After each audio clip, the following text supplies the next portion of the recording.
Hi everybody, नमस्ते, welcome to the channel. मेरा नाम डॉक्टर ज्योति सिंह है, नोन टू मेनी एज वैद्य ज्योति सिद्धेंद्र।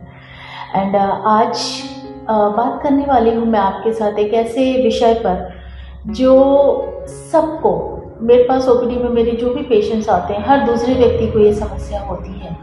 और ये समस्या इतनी गहरी है कि हम सब प्रभावित हैं, हर एज ग्रुप प्रभावित है, लेकिन ये समस्या इतनी कॉमन भी है कि everybody used to ignore this.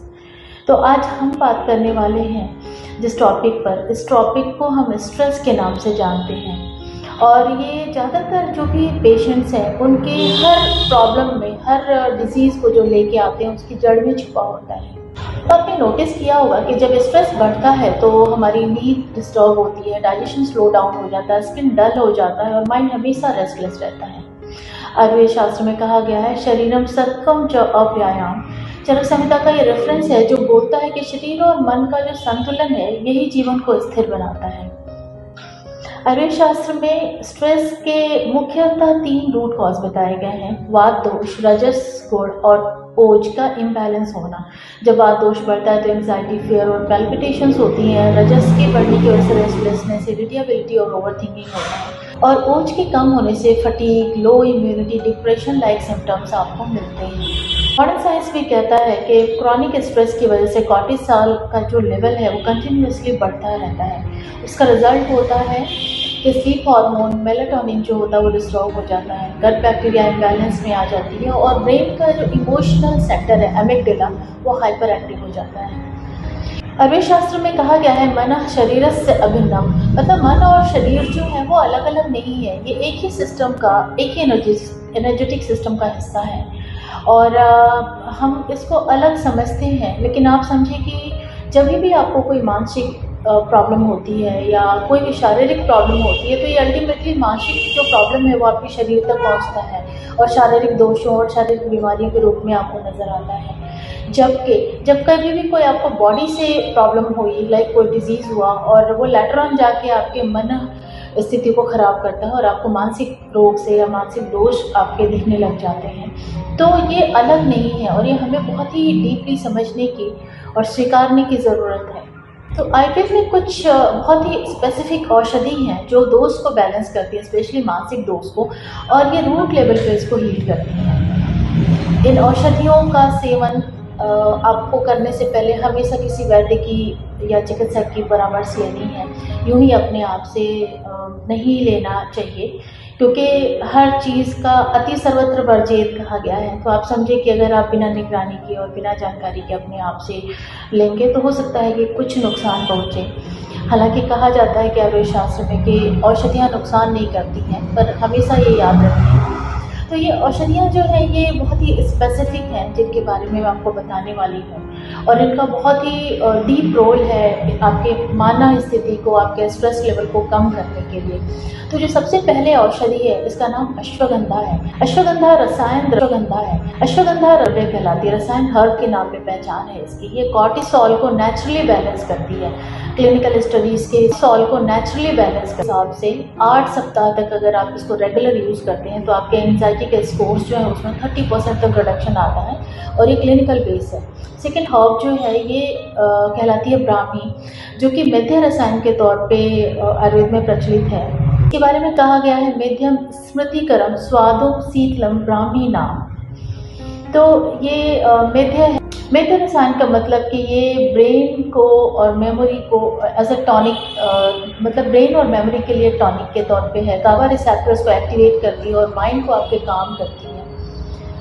तो ये सेकंड जो ड्रग है, हर्ब है, इसके बारे में आपने बहुत ही कॉमनली सुना होगा और इसके वेरियस फॉर्म्स आते हैं, पर हर फॉर्म इसका इतना फ्रूटफुल, इतना बेनिफिशियल नहीं होता है। समटाइम्स आप किसी भी और फॉर्म में लाइक शरबत के रूप में ऐसा देखते हैं और आप उसको यूज़ करते हैं और आप सोचते हैं कि ये बेनिफिट देगा, डेफिनेटली देगा, बट आप समझिए कि जो आशा लेके आप यूज़ करेंगे, क्योंकि हर औषधि का एक स्पेसिफिक रूप है आयुर्वेद शास्त्र में, कुछ चूर्ण, कुछ टैबलेट, कुछ सिरप, कुछ आसावरिस। तो जिस फॉर्म में बेसिक होते हैं ये हर्ब्स, उसी फॉर्म में, उसी रूप में ये ज़्यादा बेनिफिट देते हैं। थर्ड औषध का नाम है शंखपुष्पी। ये स्लीप पैटर्न को इम्प्रूव करती है, रिड्यूस करती है रजस को और वात की एक्टिविटी को बैलेंस करती है। अब मॉडर्न साइंस रिसर्च में पाया है कि ये नेचुरल नूट्रोपिक के तौर पे है, मतलब ये ब्रेन के जो न्यूरोट्रांसमीटर्स हैं उनको बैलेंस करती है। सो आयुर्वेद शास्त्र में सिर्फ स्ट्रेस के लिए ये औषधि नहीं बल्कि दिनचर्या, लाइफस्टाइल मेडिकेशन, दिनचर्या रात्रिचर्या को फॉलो करने के लिए छोटे छोटे रिचुअल्स बताए गए हैं। इसके अलावा पंचकर्म चिकित्सा में बहुत ही स्पेसिफिक थेरेपीज़ हैं पंचकर्म की चिकित्सा पद्धति में, जो कि आपके स्ट्रेस को नेचुरली, आपके नर्वस सिस्टम को नेचुरली रिवायर करते हैं। कुछ छोटे छोटे स्टेप्स आप खुद भी फॉलो कर सकते हैं एट योर ओन होम। जैसे सुबह ब्रह्म मुहूर्त में जब आप उठते हैं तो उठकर 5 मिनट मेडिटेट करें, अपने आप को अनुलोम विलोम करें। ध्यान लगाते हैं जब आप, तो आप समझें कि आपका वात दोष जो है वो शांत होता है। अभ्यंग करने से तिल तैल का नॉर्मली हर कोई कर सकते हैं। तिल तैल के अभ्यंग से वेगस नर्व एक्टिवेट होती है, जो कि फाइट और फ्लाइट मोड में जो हमारी बॉडी होती है उसको हटाती है। नस्या गेन एक पंचकर्मा की थेरेपी है जिसमें कुछ मेडिकेटेड ऑयल जो होता है वो आपके नॉस्ट्रिल से डाला जाता है और ये आपकी मेंटल क्लैरिटी को, फोकस को इम्प्रूव करती है, आपके वात दोष को शांत करती है, कंजेशन को हटाती है। और इसी वजह से ये जो नस्या नामक चिकित्सा पद्धति है ये साइनोसाइटिस, एलर्जी जैसे केसेस में भी बहुत प्रभावी देखी जाती है। नशे से प्राण वायु और बैलेंस होता है, मेंटल क्लैरिटी के साथ साथ इमोशनल बैलेंस आता है। और ये सारे जो ये क्लिनिकल रिसर्च बेस में आपको स्टडीज़ बता रही हूँ। रात में आप नटमैग को थोड़ा सा दूध के साथ मिला कर लें, स्क्रीन टाइम कम करें, डिम लाइट करें, ग्राउंडिंग म्यूजिक से स्लीप बेटर होता है। कुछ भी अपना फेवरेट आप पढ़ सकते हैं जो आपको आपके स्लीप के लिए इंड्यूस करेगा। तो आयुर्वेद शास्त्र में अगेन कहा गया है ओजो ही जीवन जीवना नाम, मतलब ओज जो है वो जीवन का सार है। और जब ओज स्ट्रांग होता है तो आपका मन स्टेबल होता है। ओजस का मतलब मेंटल रेजिलियंस समझ सकते हैं। तो ये जो ओजस है जब बैलेंस होता है तो हमारा इनर ग्लो हमको शो होता है, दिखता है। वो मॉडर्न साइंसेस को न्यूरो एंडोक्राइन बैलेंस कहती है, मतलब वो हार्मनी जो आपके हार्मोन्स और आपके नर्वस सिस्टम के बीच में होता है। शरीर में ओजस कम होता है, ओज कम होता है तो बर्नआउट, फटीग, इनफर्टिलिटी और डिप्रेशन बढ़ता है। जब ओज स्ट्रांग रहता है आपके शरीर में तो आपके स्माइल, फोकस में एनर्जी नेचुरली बहुत ही ग्लोइंग लगते हैं, फेक नहीं लगता है। आपको अपने साथ फाइट नहीं करना पड़ता है या आपकी बॉडी को फाइट या फ्लाइट मोड में नहीं जाना पड़ता है। तो मैं हमेशा मेरे पेशेंट से कहती हूँ कि स्ट्रेस को सप्रेस मत कीजिए, इसका डायरेक्शन बदल दीजिए। Chatting, walking in sunlight, grounding, bear foot, ये सब रजस को और वात दोष को बैलेंस करते हैं।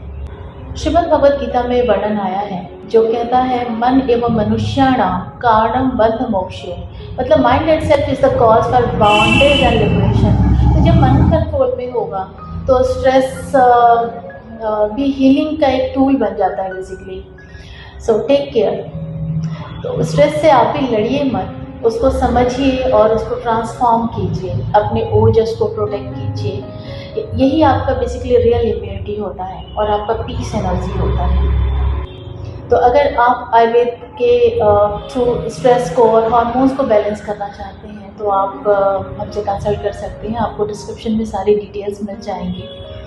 एंड इस वीडियो को देखने के लिए धन्यवाद आपका बहुत बहुत। इस वीडियो को यदि आपको अच्छा लगा हो तो प्लीज़ शेयर करें अपने जानने वालों को, उनकी मदद करें स्ट्रेस फ्री होने में, उनके चेहरे पे एक छोटा सा स्माइल देने में आप कारण बन सकते हैं। और इस चैनल को सब्सक्राइब करें ताकि आगे जो भी वीडियोज़ हमारी आती हैं वो आपको जल्दी पहुँचे। मिलती हूँ अगले वीडियो में आपके साथ एक बहुत ही खास टॉपिक पे, बिकॉज आजकल सर्दियाँ चल रही हैं और हर कोई इम्यूनिटी को लेकर बहुत ज़्यादा कंसर्न है। पिछले कुछ दिनों में मेरी ओपीडी में जितने भी लोग आए उनका सबसे पहला कॉमन सवाल ये था। तो ऐसे ही एक टॉपिक के साथ आपके पास आने वाली हूँ नेक्स्ट वीक में। तब तक आप अपना ध्यान रखें, स्वस्थ रहें, सुरक्षित रहें, खुश रहें। बाय बाय, नमस्कार।